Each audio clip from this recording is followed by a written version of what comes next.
So in this video I'm going to make myself a bike luggage rack. So we've got a Honda XR and then we've got an old disused pram, and that is going to be my nice bit of tubing which I'm then going to weld and put onto the motorbike. So first thing I need to do is strip this down into lots of separate bits of steel components and then see how thick the tubing is, and then work out what bits I can use to utilise as the rack. I've got a nice bit of stainless here which could be used across the top like so, and that will give plenty of tie-on points.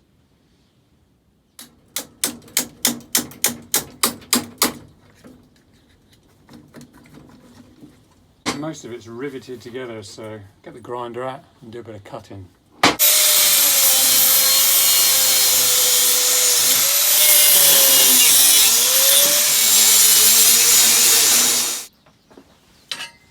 So first of all, I'm going to start with stripping this component. I mean, I can buy this one of these racks for about £40, but where's the fun in that?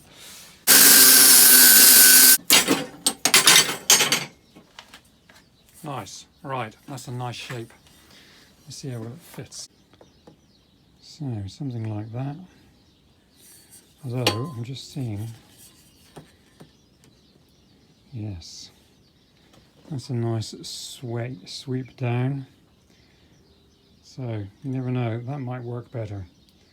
What I love about this way around is it actually follows the line of the mudguard really well, and then arches around the shape of the exhaust. So I think that's probably going to be my favourite way. And it's already finished off quite nicely on the end, so that's a good start. So it's time to get some old scrunched up plastics on, so then I can weld and fit around. Actually, this part has a very nice raised part to it already, so that follows the line as well, so that's quite nice. But it's a bit short, to be honest. So I think I'm going to go with the bigger bars, and I think it's going to give it a bit more protection anyway. So I've made the supporting bracket and I've raised it up. I've just put actually a couple of 10mm nuts, nylocks.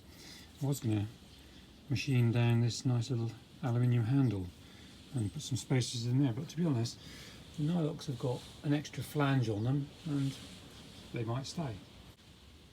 Like with all things, it's best not to cut too quickly, because this may come and bolt onto here, and then by cutting here and then just sleeving internally, that will just parallel match right up and slip onto there. So yeah, I'll tell you what I'm going to do.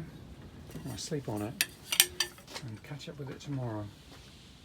Right, slept on it, and I'm just going to use these open end parts because I think it's going to be easier to fit them on. So open end part I've marked here, but I'm probably going to cut it about here and then sleeve one over the other, and then that gives me the rotation. So that'll be quite nice. Right, let's crack on with it. Bit of cutting. Well, that's another added bonus. To strengthen this part, they've actually double skinned it, so that goes all the way in. I've got a small little collet here, but it's too small to do anything with really. So what I'll do now is I'll just trim back that about 10mm, and that will give me a beautiful spigot just to mount that. Perfect really, couldn't be any better.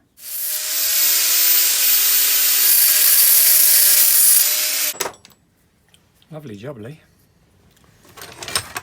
Now I can do that. Yay, and it will line it up beautifully. What a result. So that's mounted there nicely, and now to start trimming this.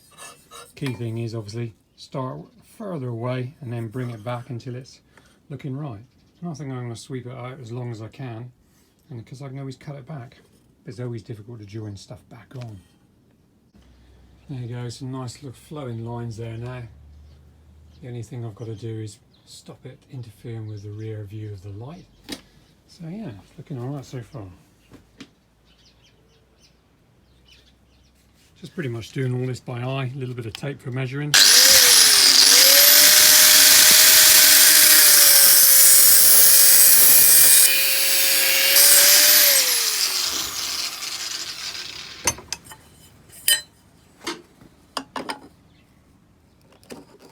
really handy, those little dowels that come off the back. Makes things so much easier. Could have planned that better. Right, so there you go. That's from it, I reckon. So it's starting to take shape there now. And I've got a few of the offcuts from the other bits. That one's a bit short, but you've got this sort of tray at the back. That might work. A few nice little curved bits like that. Might work there, might work there. Just going to try and incorporate it and see where it fits best.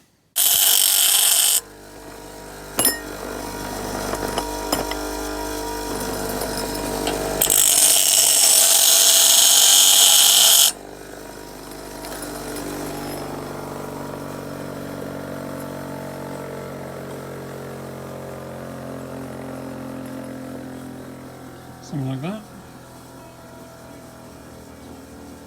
So a couple of spot welds now, just to hold it in place. So the rear looking pretty good. And from the profile, looking pretty good as well. So now to get in some cross member bars for the supports. I mean, it's not a bad little detail, but it's going to get a bit rusty, but I'm going to utilise it maybe, because it finishes off the end nicely. So that looks okay. But what I decided I'm going to do is I'm going to make sure that these go a certain distance apart, so that I can incorporate the weld mesh 1 inch square, so it fits perfectly in between. Right, finally assembled, got all it zip tied into place, ready for a bit of spot welding. Looking good. I mean, it's a nice profile, follows the lines of the bike and the mudguard. You're gonna laugh at this, but I've decided to leave some end tails on here because this is where the wheels used to fit, and this can just slide on and be a modification. It can go either way, and you know, if I need to add anything additional onto the bike, then that'll already be a support already made. So I'm gonna leave the tails on, and then I'm gonna make this little.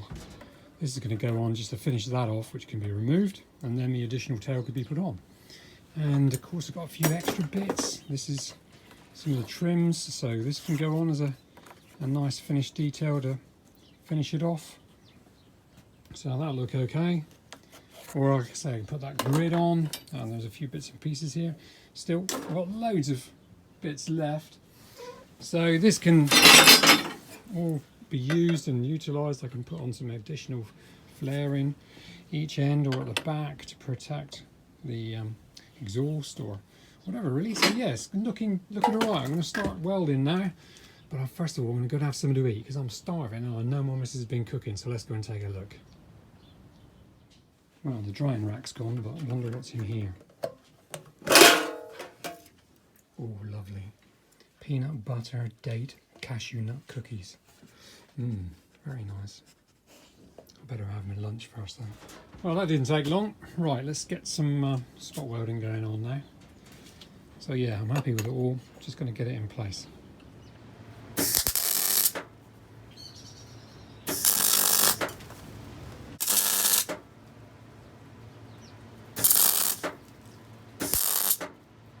I see it all nicely tacked on, so it's quite light actually.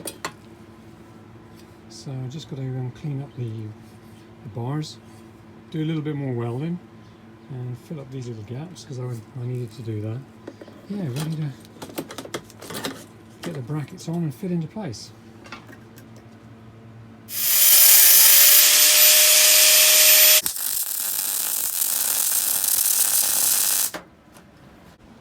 So a little bit of clean up with the sanding buffer, and now I'll just go over it with a wire wheel now and just tidy it up, ready for paint.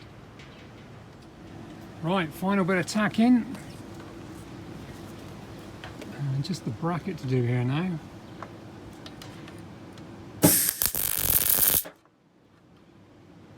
Gotcha.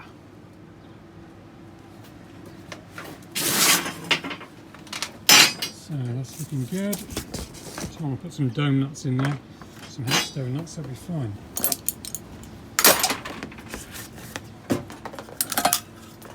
So that's it, pretty much done there now. It's looking okay.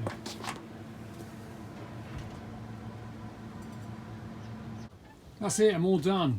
Put some new plastics on the rack, painted it overnight.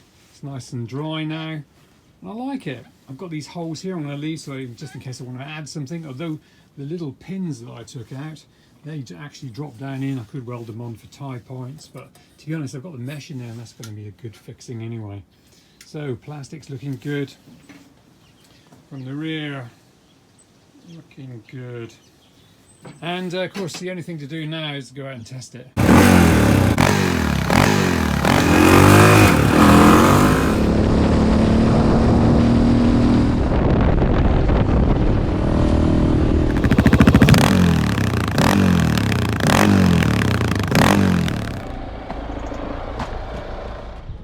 So it works really well. It's on there securely.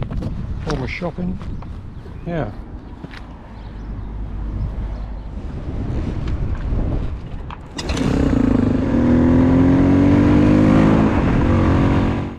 So the idea of leaving these lugs on has proved really good, and not sort of covering it with that mesh, just leaving them free. And a rucksack like that, mid-sized rucksack, fits perfectly. All the weight now is central, and these little bars that came out act as your shoulders. The straps just cross over, lower straps loop in around the front bar. It's so strong, brilliant. Simply undo the crossovers, lift the rucksack off. Job done. Can't believe how simple that is, just because I left these on, and that was just pure luck really. So yeah, I'm well chuffed with that. So thanks for watching this pram upgrade to luggage rack on the Honda XR.